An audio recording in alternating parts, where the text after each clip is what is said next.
Welcome everybody to CALLOUS Invitational 5 play-ins. We now today find ourselves in the Magma bracket semifinals for what you guys consider a very close pairing. This is one of the two in our predictions this week that's really torn right down the middle. You guys very divided as to who will win here. Really opposite players here as far as how their career has been in Pokemon, their achievements, all that. TDK, super versatile, plays all the tiers, new gen guy, also plays GSC, DPP, obviously ADV, plays lower tiers, guy is all over the place, has quite a bit of success in big tours, and has played in the CALLOUS Invitational main event before, but obviously here in play-ins, hasn't had the most success in the main event, but nevertheless has been there twice before.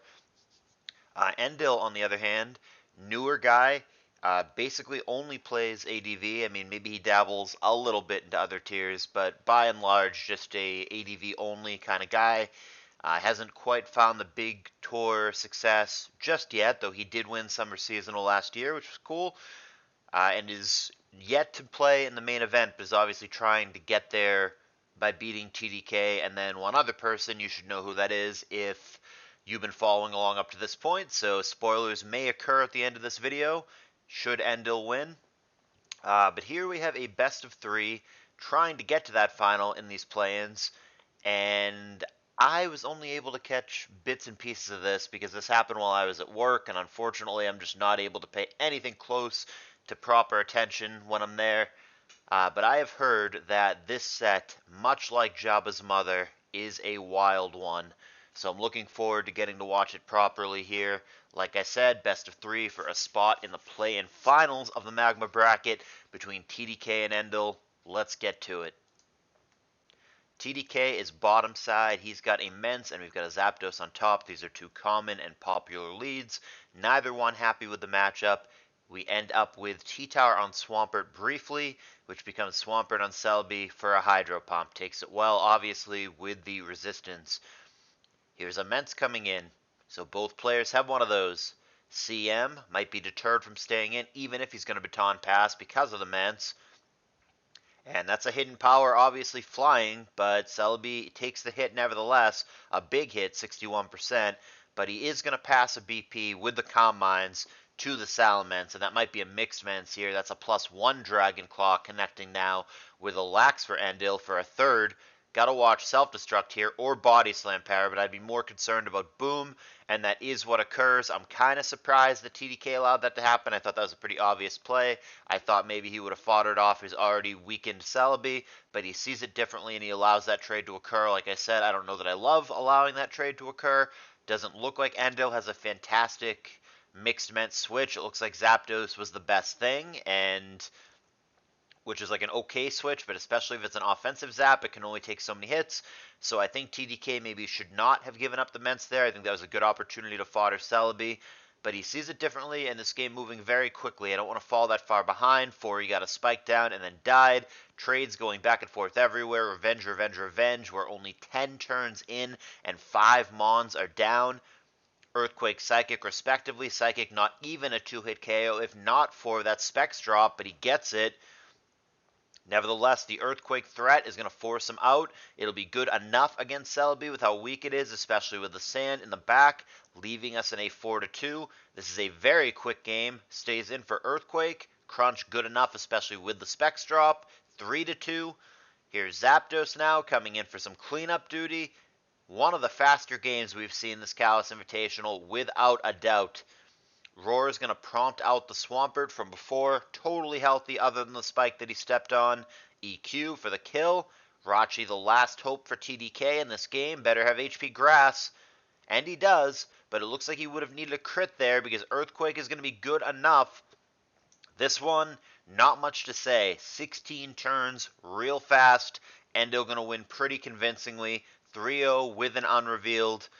Not a lot to say. Just want to reiterate, like I said, I don't know that if I'm TDK that I like allowing the Mence to die there. Seemed like a legit threat. I think your Celebi, when it was that low, didn't have much purpose, and that or the Fortress should have been what got boomed on. I felt like that boom was pretty telegraphed and obvious. 4 would have been really safe, whether you just go Body Slam on the Lax fishing for para, or whether you blow up. Fori would have been a nice thing to eat that. TDK had multiple good switches. Fodder off the Celebi, let the Fori eat it, let the Rachi eat it. I don't like that one as much, but I don't think he needed to let the Mence die. I think that was a mistake. Beyond that, relatively straightforward game. Endill 1-0 and one game away from the Magma Bracket Finals. TDK obviously very capable of rallying off 2 in a row. Let's not count him out just yet. Here is game 2. So, it's TDK on the bottom, again, with Immense. Endill, of course, on the top again, but a totally different lead this time. Milotic goes immediate Hypnosis, which is often the case on a lead Milotic. Milo Celebi with lead Hypno Milo automatically makes me think some kind of physical offense, some kind of linear-esque team. This immediately reminds me of the linear versus Asta set for the semifinals, I believe, of one of the older Pokemon Perfect Opens. Really great best of 3 between those two that you can find on my YouTube channel, but let's stay on the task at hand. We might be looking at 2 balanced teams, actually. Starmie continues to come into the Milotic here, which, I mean, even if it has Thunderbolt to threaten it, it's not going to do anything to Celebi, but we now see that it is the bulky Thunder Wave set of Starmie, which I do generally like, but against Milo Celebi, that's going to be not too exciting. Hell, you might not even want to paralyze the Milotic. It's like almost not worth it. The para just, I mean, the speed reduction in some matchups, sure. But the Marvel scale makes it so, like, the meta, as you see here, that is already not doing much, 23% with Earthquake, does basically nothing to the Milo, should the Marvel scale be a thing. So, Endill's going to get some bad news that his Gyarados does have its best counter on the other side in Zapdos. Obviously, it's going to scare him away after he whiffs an Earthquake on it. This is looking already like this could potentially be a longer, grindier game. Doesn't look like either one has any meaningful offense at this time to hit the other one. Maybe the Zapdos, if it has HP Ice or Drill Peck, can force the action a little bit against Endill, but if it is just a generic, boring, no Drill Peck, HP Grass Zapdos with, like, you know, BPT Wave or something like that as its last 2 moves, that's not going to get very far either. Like I said, looking like it might be a grind here. Man, they're already just, like, not even trying to kill each other. They're already just kind of feeling each other out, getting some lefties back.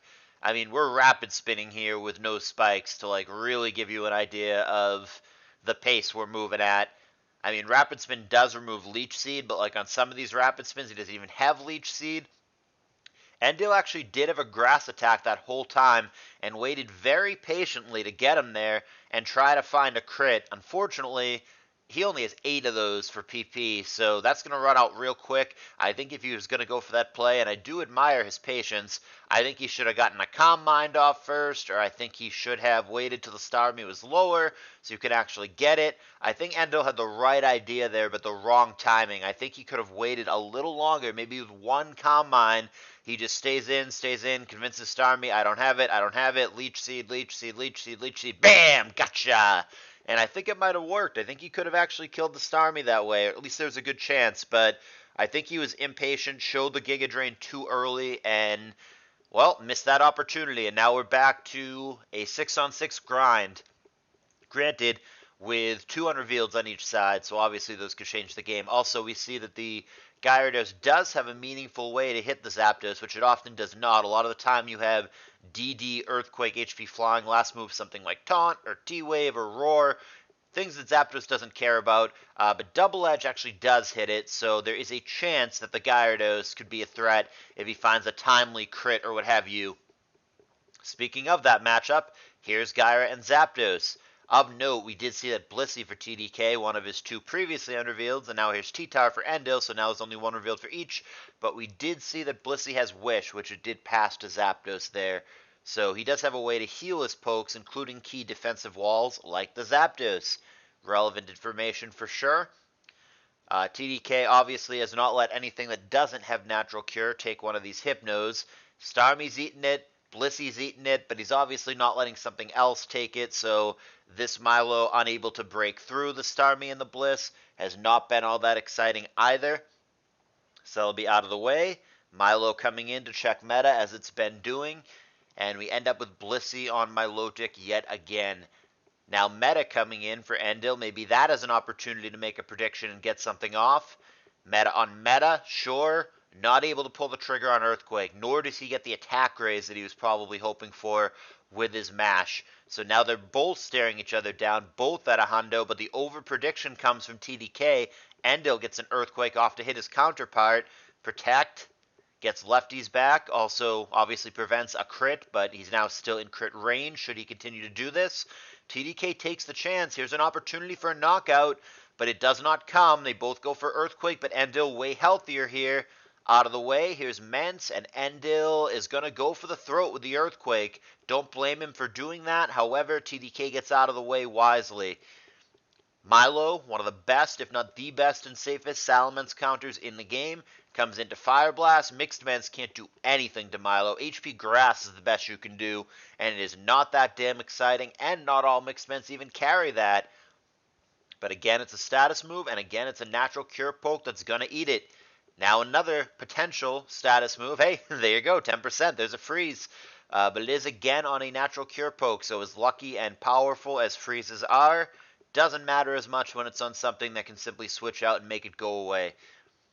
So we are 53 turns in and counting. Full team still not revealed. Progress still not made. Meta low, as we can see, for TDK, but he's nursing it back up with lefties slowly but surely. Got him back up to 31% now. Here's a potential. No, can't pull the trigger. Potential opportunity for Endill there to get some damage. Great rock slide turn or ice beam or whatever, but not able to make that prediction, catch the Mence. Missed opportunity there, leaves us where we were before. 5v5, no end in sight. Here's a wish that he's threatening to pass to something.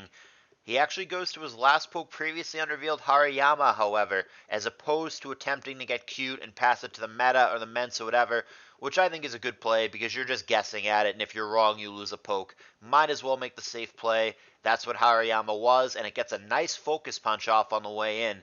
But he doesn't follow up on the Meta, and finally we have progress via a trade. Explosion is going to take out the Mence and the Meta respectively. Fair trade, in my opinion. Leaves us now, of course, in a 5-5, with that being the first knockout of the game. And we still don't know the last poke for Endill, but TDK's whole team is known, has been known for a few turns now. And again, the Milotic checked by the Bliss and the Starmie. Wish coming down again. And this time he does try to pass it, and he is successful in that endeavor. Passes it to Zapdos, who's now back up to 94%, finding itself against Celebi. Lands a T-Wave, and we don't see what the Celebi would have done. Probably Calm Mind there, but he is full parried. Now it's Bliss and Psychic, sure. So we now know the full set here. Leech Seed, Psychic, Giga Drain, Calm Mind. Because he doesn't have Recover, he's opting for Giga Drain. Giga Drain and Leech Seed are going to function as his Recover, so I get why he has Giga Drain over HP Grass. I don't know that I personally love that set, but I do understand why he's using it in this instance. And we find ourselves again with Zapdos on Celebi. Here's another T-Wave. And a crit Psychic here, giving him an opportunity. 66%, a nice chunk.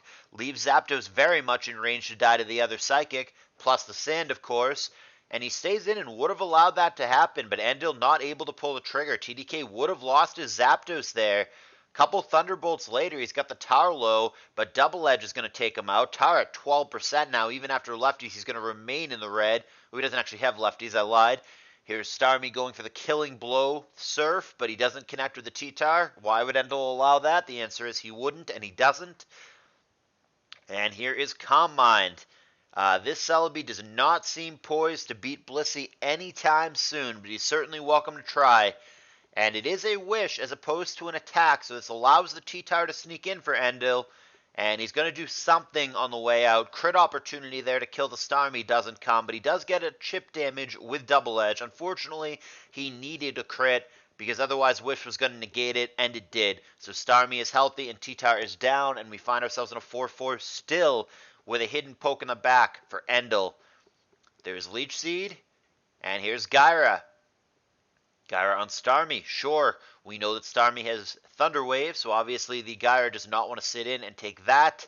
And as has been the case throughout the game, the Celebi comes in knowing it's got nothing to fear from a T-Wave serve, Rapid Spin, Recover, bulky Starmie.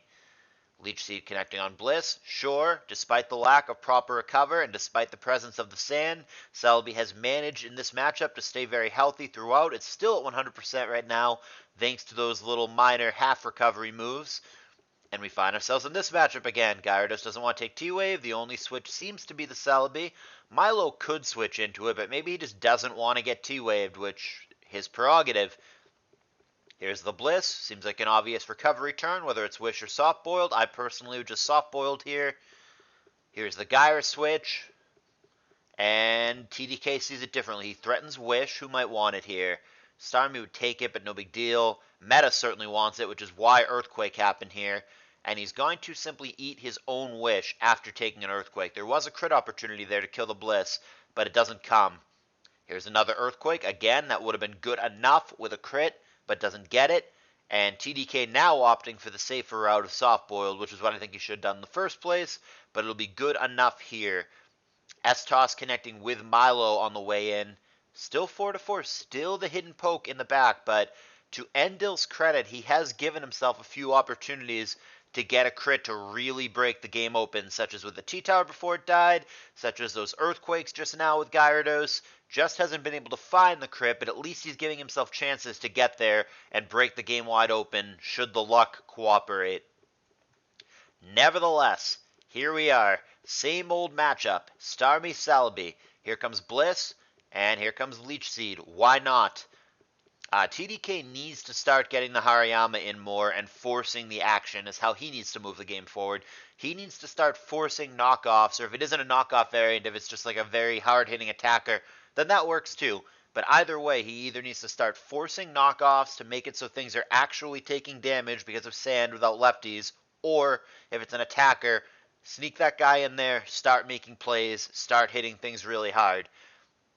I don't like how passively TDK is playing. It doesn't feel like he's making any progress here. It feels like right now, inevitability, especially with the unknown poke in the back, is favoring Endill. Just like TDK isn't doing anything to move the game forward. He's just kind of chilling here and like keeping afloat, but it's like he doesn't know what to do. It's like he doesn't know how to advance this game. The Hariyama has shown us only Focus Punch, so we don't know what it has, but again, whether it's an attacker or a knockoff user, either way, the Hariyama needs to be more involved with this game if you're TDK. That's his way out of this. Alternatively, he could eventually pass a Wish, and by eventually I mean right now, to the meta and get that thing back online, but I don't think the meta is that exciting. It just gets walled by the Milotic here for days and days and days, and here is the Milotic. I mean, you could trade with it, but whatever. I mean, what does that leave you with for a win condition? The key for TDK here is to get the Hariyama more involved. It really is as simple as that. Hariyama needs to get in here and start doing its thing, whether it's attacking or knockoff, or we're going to be here for a long effing time, or hell, maybe Endill will eventually win when he finds one of these crits, unless TDK starts playing a bit more proactively and getting the Hariyama in the mix. In the meantime, we've crossed the three figures here. We're on turn 102 now. Endill still with his hidden poke in the back. And the Milo, I mean, is essential to wall the Metagross, but like offensively it is just nothing. It's no threat at all. It'll be walled for days and days by the Starmie and the Bliss. I'm still so puzzled by the lack of presence of the Hariyama. I don't get why he hasn't made that Mon more involved, but here we are. And for Endill, I don't get why, if he doesn't like how this is going, I don't get why he hasn't gotten his last poke more involved. But we do have a knockout as Gyarados goes down. He overpredicts Dragon Dance, thinking there'll be a soft boiled there, but there's not. So we find ourselves in a 4-3 TDK with the lead now, but we still don't know what Endill's got in reserve. I mean, we're going to have to see sooner rather than later, right? Because Milo can't win the game, and Celebi can't win the game. They just can't. So, and Endill's not conceding. So whatever it is, he's got to believe that he's got a chance to win with it. I can't imagine it's a Coon. It just doesn't make sense because he already has the Milo Gyra double electric resist. I mean, we're busting out 3 waters here. I can't, let's see, what could it be? Aerodactyl, same problem. Wouldn't be Lax, that would have been involved already. Could be a Jirachi, I could see that. Jirachi meta, not always together, and it does leave the team very Dugtrio vulnerable with all of Celebi meta, T-Tower, Jirachi, so maybe it's not that either. but it would be a rock resist and a win con. I'm not sure what we're looking at in the back. Is it just the Salamence? Is it just like double D Deer? I really don't know, but it's got to be something that can actually win here. I mean, the Salamence typing-wise at least makes sense, right? At least you... I mean, yeah, you have 2 ice weaknesses, but you also have 2 proper ice resists. I think that would fit. And, like, it gives you something, a little something more against, like, Loom or Hera or whatever. I don't know what it is for Endill, but he needs to get involved because the Milo and the Celebi have no chance. They can't win. They're both walled by the Blissey forever, and if TDK is ever really concerned about it, he could just blow up with meta. Which I'm glad he's not doing, by the way. Before, I thought TDK needed to be more proactive, but now that he's managed to kill the Gyra, and I'm not sure that he should have been able to kill the Gyra, I don't know that Endill needed that to happen. But now that has happened, I don't think you need to trade your 100% Metagross for one of these pokes just for the sake of forcing the action. I think that now TDK can play more reactively and just play the PP game and just grind it out because Endill will lose the PP war if they both just sit here and do this for however long. It's 2 pokes only being utilized for Endill against 3 for TDK since the Hariyama apparently doesn't exist. And yeah, I mean, TDK will win if they grind out the PP. So there's no reason for TDK to blow up his meta just into whatever it happens to hit. That would just be an impatient play. Might as well wait it out and force Endill at some point to show whatever he's got in the back. He does finally land a T-Wave on a Milo, and we do know, you maybe can't see it because of the cropping here, but it's Hypnosis, Recover, Ice Beam, Surf. We know the full set. It doesn't have Refresh. That T-Wave isn't going away unless there happens to be a Heal Bell user in the back. And for Endill's sake, I hope there's not, because he needs something that isn't like a Heal Bell Blissey or whatever. He needs something that can actually win the game in the back. Maybe a Calm Mind Blissey. That would be interesting, though it would have issues here against Meta and Hari, so good enough poke that probably isn't what he needs in this situation. Yeah, I mean, we haven't made a lot of progress. This is not one of the more exciting games. Very opposite of the previous game. Last one was 16 turns or whatever, fast, furious, bam, bam. But not so much here. This one way, way longer. As opposed to 16 turns, we're on turn 130 and counting, and I really don't feel like we're all that much effing further than we were 50 turns or whatever ago when the Gyarados finally died. Here's S-Toss. Yeah, there's a full para. I don't care who wins. The reason we're yaying there is because it's progress. Because it makes the Milo die should it stay in and eat an S-Toss. I'm looking for progress. I don't give a shit who wins. Just give me that progress. There's Leech Seed, Ice Beam, respectively. Crit opportunity there for a kill that doesn't come for TDK.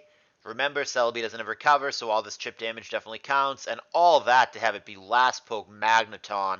Want, want, want.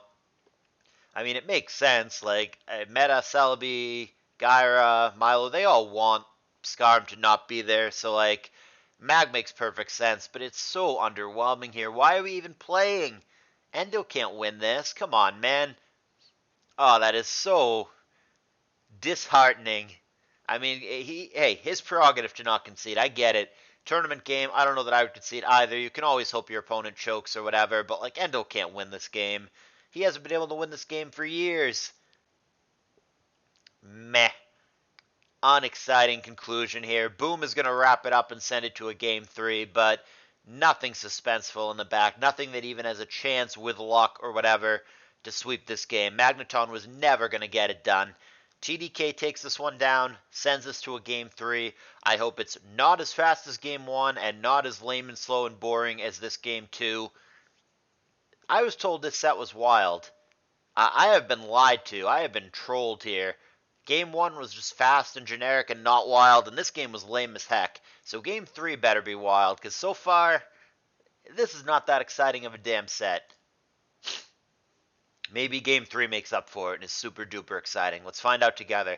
This is for a spot in the Magma Bracket Finals against, spoilers coming, pause that video, against Watermess. You guys should know that because I've already posted Watermess against SEA. Check it out. You should know. let's get to game 3 for the right to fight Watermass for a spot in the main event. It's TDK and Endill one last time. Here we go. TDK on the bottom again, Endill on the top again. They both have a T-Tower, and they both switch. We end up with Gengar against Skarm, favorable for TDK. Here's Swampert. Will-O-Wisp as opposed to Thunderbolt, also favorable for TDK. Very good start for him if it's a non-refresh pert. Will-O-Wisp, pretty poor for Swampert. Could be a huge advantage for TDK, like I said, if it's a non-refresh pert. Fori comes in on Skarm. Taunt, sure, prevents spikes, and he didn't go for the rapid spin. He does get his spikes blocked. Now he spins and gets that blocked by Endill, so I don't love that sequence for TDK, but TDK definitely feels ahead to me because of the Will-O-Wisp. So we now end up with Tyranitar focusing on Bliss, and Swampert comes in on a spike and is going to eat the Focus Punch. So nice little sequencing there for Endill to catch himself up a little bit. Now Zapdos comes in on a failed Protect from TDK, also good for Endill. So that opening sequence with the Will-O-Wisp, very good for TDK, but after that it's been a half dozen turns in a row that have all gone Endill's way. So we've got a nice little back and forth early game here.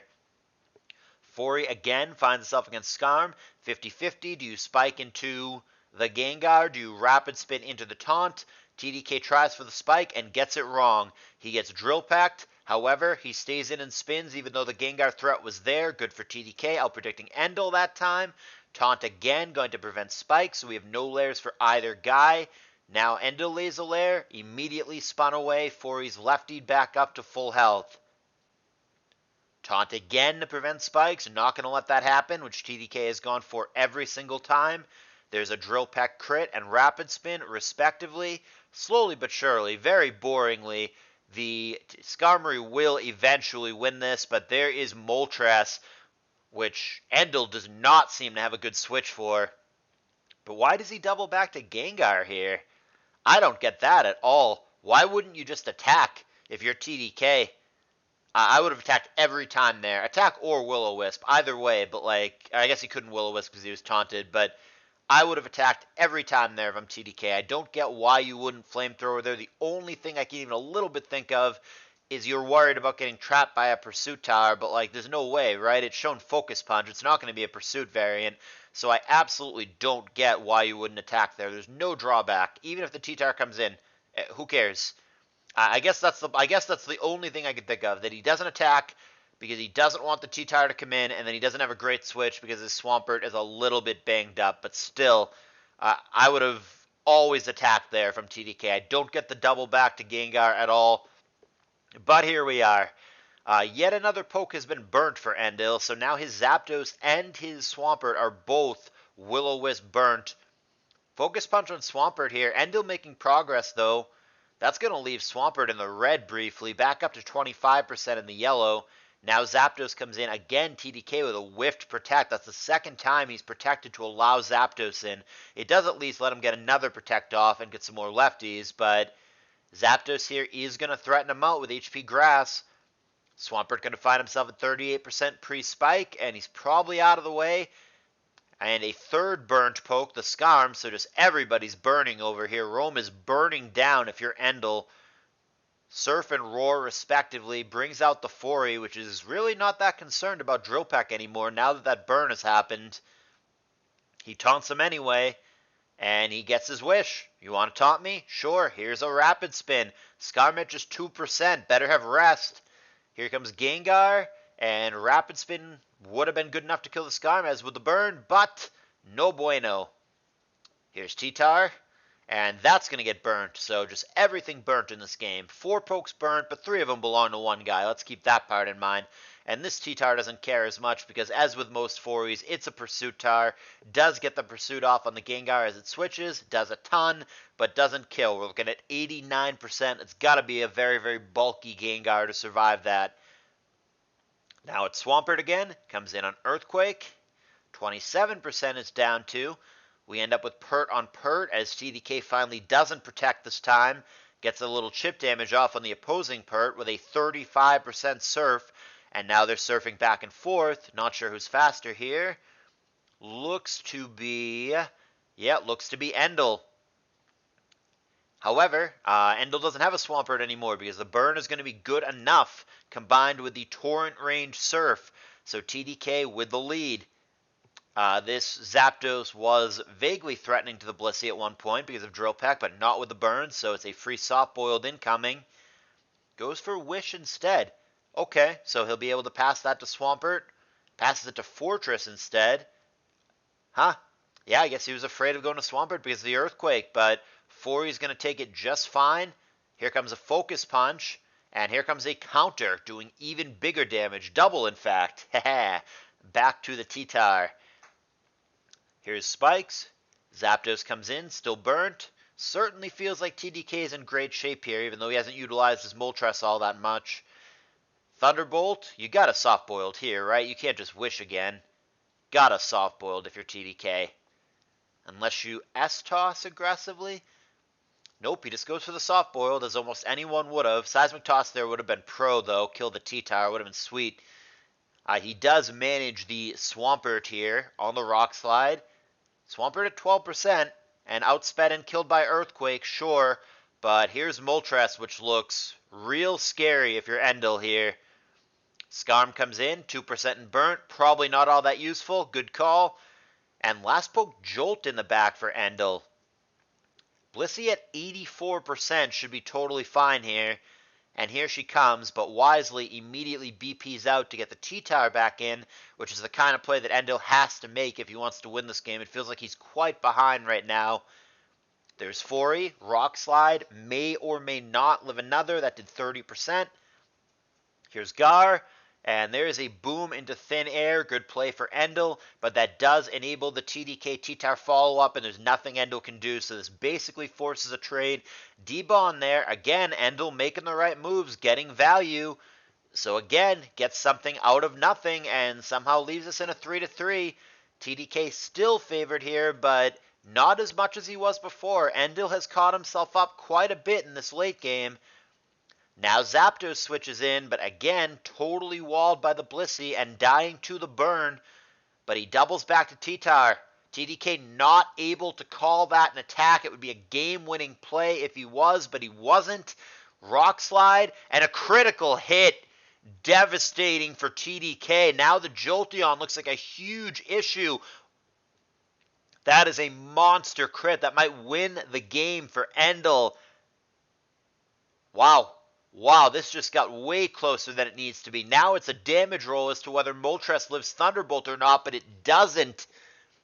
I can't believe this. Is Endill really going to make this comeback? He is one crit or para away from victory, and he finds the para.